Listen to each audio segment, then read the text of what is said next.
Say, kids, what time is it? It's kind of like watching TV, but, in your car. 104.7 The Cave, Mike the Intern, Jay Stevens in the studio. It is Dark Side of the Stream, episode number 75. Today's pick was Jay's pick, and he went with one that it wasn't a it was crazy in the sense that with the way he ended his life, but it was called Roadrunner. It was a story of Anthony Bourdain. If you didn't know, he lost his life after himself. Committing suicide while he was actually filming. I believe they were filming Parts Unknown in France when he did it. So they were actually on location in France doing his show. Parts Unknown when that happened, but Anthony Bourdain is a subject of that documentary Roadrunner. My first question to you, Jay, is: do you watch a lot of celebrity chefs? Do you watch Food Network, stuff like that? No. So why'd you pick Roadrunner? Because I just knew he was an interesting cat. You know, I knew he kind of lived the full life. No, I only knew little bits and pieces about him, but I knew he was an interesting soul, You say the he lived a full life. I follow. It wasn't I was a big I was oh, Anthony Bourdain's man. Oh, I love this guy. I just agree with his life philosophy, and that is say yes to everything. And I also like the way he writes. He was an incredible writer, and we'll get into that stuff here in a little bit. But his life mantra, in my opinion, is what I believe, and mine is too, which is say yes to everything. I mean, this guy ultimately was a chef, right? Okay, he worked at some really good kitchens in New York. He's from Manhattan, so his grandparents are French. He was classically trained chef, he knew it was amazing. He went to Culinary Institute of America, and then he ended up being an executive chef in the mid to late 90s at this really nice French restaurant in Manhattan. But he went beyond that. I mean, he became a writer. He was a columnist, and then eventually he got to be on this TV show where he literally just got to go around the world and experience so many different things. Yeah. So ultimately, what I'm trying to tell you is, if you're listening to this, say yes. Well, don't be scared to be, I don't know if I want to try that. I'm not talking about injecting something or jumping out of a plane or doing something stupid like Jackass. I'm talking about if an experience comes along in your life where you have the ability to go try something, do it. Yeah. I enjoyed, too, the fact that he was a late bloomer in life. He had nothing going for him at one point, drug addict. Oh, yeah. Didn't have success till later in life, way later in life. So and very late bloomer. And it was all by chance. Yeah. I mean, all these things that he did that happened, it all was chance. The writing career, the television career, all that stuff was all it kind of just happened. And it goes back to what we always say is that there are so many talented human beings on this planet. It's just we're lucky that we get to do this and who we are because of what we get to do. It doesn't mean that we're more talented or less talented than anybody else. It just means that we were in a position one day, someone said, hey, you want to talk in front of these people? And we're like, yeah, okay. So you'd probably be good at this. All right. Yeah, I'll check it out. Sure, yeah. And then, in my case, 16, 17 years later, guess what? Yeah. I'm still doing it. This is Dark Side of the Stream. Later here. Yeah, it's Dark Side of the Stream. Jay and I still doing it on 104.7 The Cave. 104.7 The Cave, Mike the Intern, Jay Stevens back in the studio. Dark Side of the Stream, episode 75, discussing Roadrunner, basically the life story of Anthony Bourdain. And this was actually the first time, I mean, if you don't count our monthly subscriptions to, services that we have to use to get these documentaries, the first time that I had to buy one and Jay had to buy one as well. But I thought it was worth the money. It might have been the second time I had to buy one. But yeah, it was worth a couple bucks, hopefully it goes to his kid or something, trickle down or something. But yeah, it was good. One thing I really liked, because he was never really set out to be famous, right? And kind of was found a very weird road to fame. Mm-hmm. But when, he'd be walking around the streets of New York and people would come up, want a picture or want to talk to him, one of his friends said, how do you deal with all that? And he says, hey, if this is what my life is, this is what I do. This is what I do. I have to stop and take pictures with people because this is just my life. And he was a really good take on that. And that goes again what I've always said. You're at the gas station. I don't care who you think you are. If someone stops you and says hi, you talk to him. Yeah, for sure. We don't get to do what we get to do without you. So that's why when celebrities get people no pictures, no cameras, it's no, dude, this is what you signed up for. This is what's paying your bills. It's part of the gig, man. Jay will be my he'll be my alibi here, but what I have a piece of paper hanging in our studio that you walk in. It's by Henry Rawlings, and it's a speech talking about how you're no better than any other person. The people that got here before you to set this stuff up are as important and actually should be making your salary more than you should be making theirs. Yeah, and that is something we live by here. You are better than anybody. And Anthony Bourdain was also that kind of guy. And I think the people that are outwardly kind like that in some cases are the ones that are hurting internally more. Yeah, very trippy, right? He was one of those people. Robin Williams was one of those guys where it's like almost like a flip flop of projection. You hear it all the time where people will project, this guy does this, or this is bad, and then all of a sudden come to find out they're the monster, right?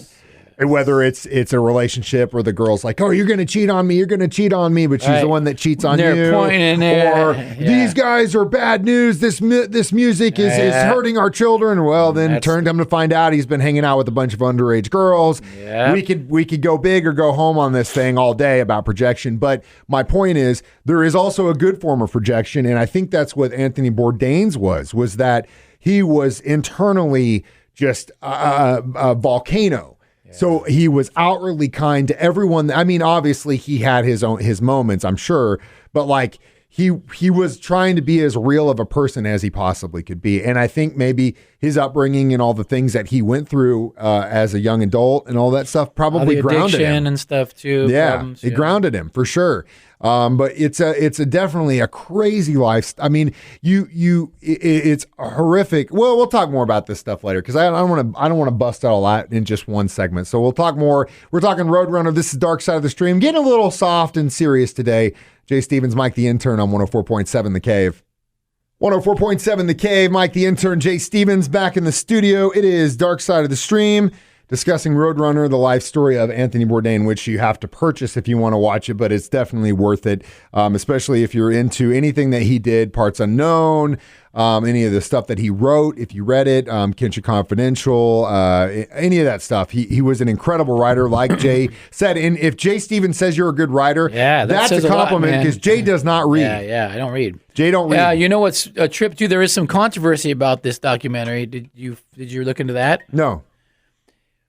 One of the emails read in his voice was computer generated AI using him. Oh, that's kind of weird. I don't know if you want to pull it up. Yeah, there was some big controversy about this. That final email that he wrote and he read on the documentary was.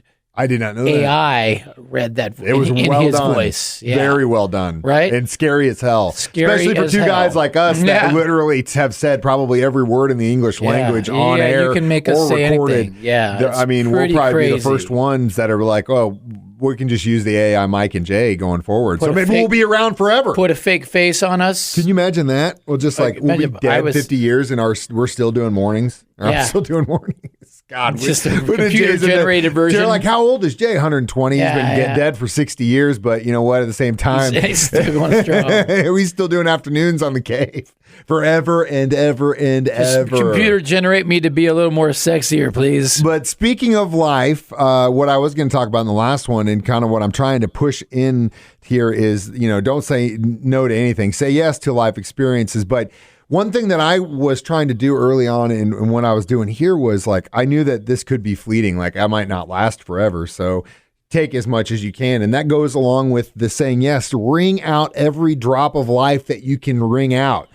And it is unfortunate what happened to Anthony in that he did take his own life at the age of 61. He looked incredible for his age. Well, he was ripped. He joined jiu-jitsu at 48 at 58 or 59. He joined jiu-jitsu and started training and competing. Hardcore dude. Yeah. Riding motorcycles. That's hardcore, man. I joined late at 49. This dude joined at 59. And he was in great shape. Ripped. He was super cool dude.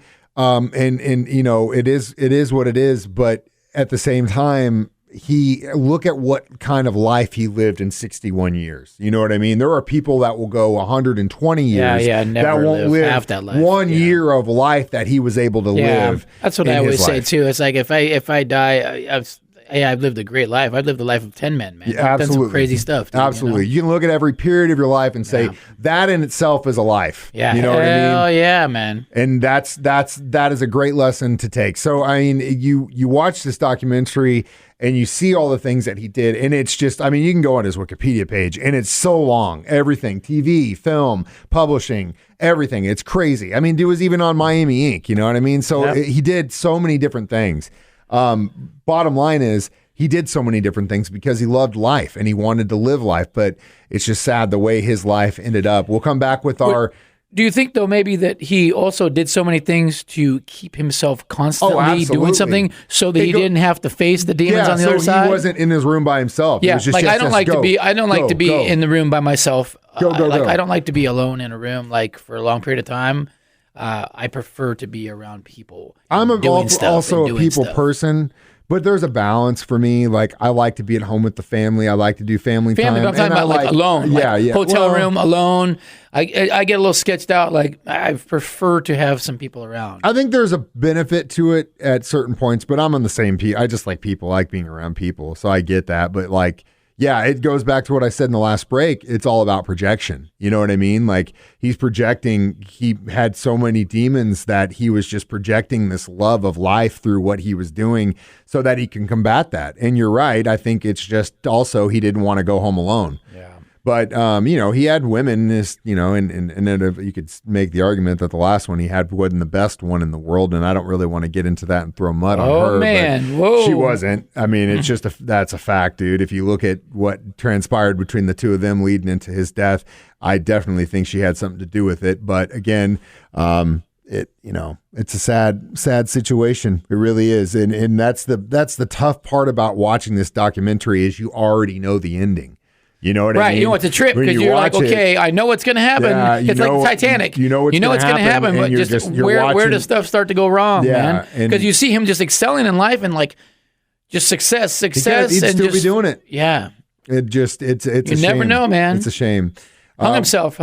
Yeah, we'll get back to it. The end of this hard dark side of the stream. Jay, thanks a lot. Next on 104.7 The Cave. 104.7 The Cave, Mike the Intern, Jay Stevens back in the studio discussing Roadrunner, the life and times of Anthony Bourdain, which again, if you haven't yet, download it, stream it, watch it. The guy was the man.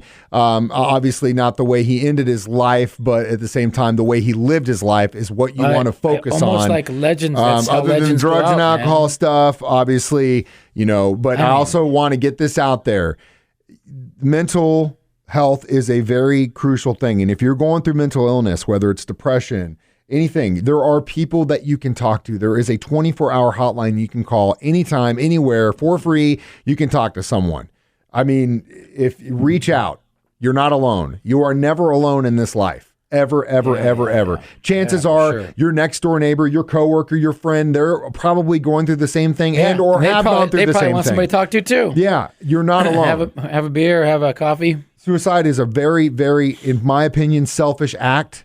I've had family members commit suicide. I'll tell you right now, it's an extremely selfish act. So don't do it. Talk to someone, please. If anything, you come out of this, I know we're all, jokes about stuff all the time, whatever, drugs, sex, ha ha ha, it's funny. And we make fun of each other, but serious right now. If you're going through something, talk to someone. It's that easy. I would rather you still be here than not be here. And the same goes with Anthony. I'd tell him, I'd slap him in the face. I mean, there's so many different times where it's just like, you want to just like grab him and just say, what the hell are you thinking? But you can't. And that's the act that in it being selfish. So again, as far as my rating for this, I give this about 3.5 spatulas 4. 3.5 spatulas 4, yeah. I'll go there. Yeah. I mean, it didn't rewrite the wheel. I thought it was shot well. The tale wasn't so crazy, but it was just interesting peek into someone's life, into an interesting person's life. So rest in peace, Anthony. Thank you for what you brought to the world. Thank you for giving us some class when it came to food and in your writing and showing us different parts of the world that we probably would have never seen. As they say, God needed a new chef. Yeah, and he definitely got one hell of a one that's rocking it right now. So, as always, now it's my turn. I've been with my wife for a long time, and we were together before the whole Tinder thing came through. Oh, gosh. And I've never been on one of these either. I never did any dating apps. I would love to make a dating app profile. Gender. just to see Jander. just to make a profile, just to see what goes on out there, man. I'm sure that would go over well. So, documentary we're watching next week, The Tinder Swindler. The Tinder Swindler. That's what we're going to watch. It's on Netflix. Watch it between now and then so you aren't left out on the conversation, which you can always stream online, 1047thecave.com, on our 104.7 The Cave app, or on a smart device. As always, I'm Mike the Intern. This is Jay Stevens reminding you that we watch movies documentaries so you don't have to. It's Dark Side of the Stream on 104.7 The Cave.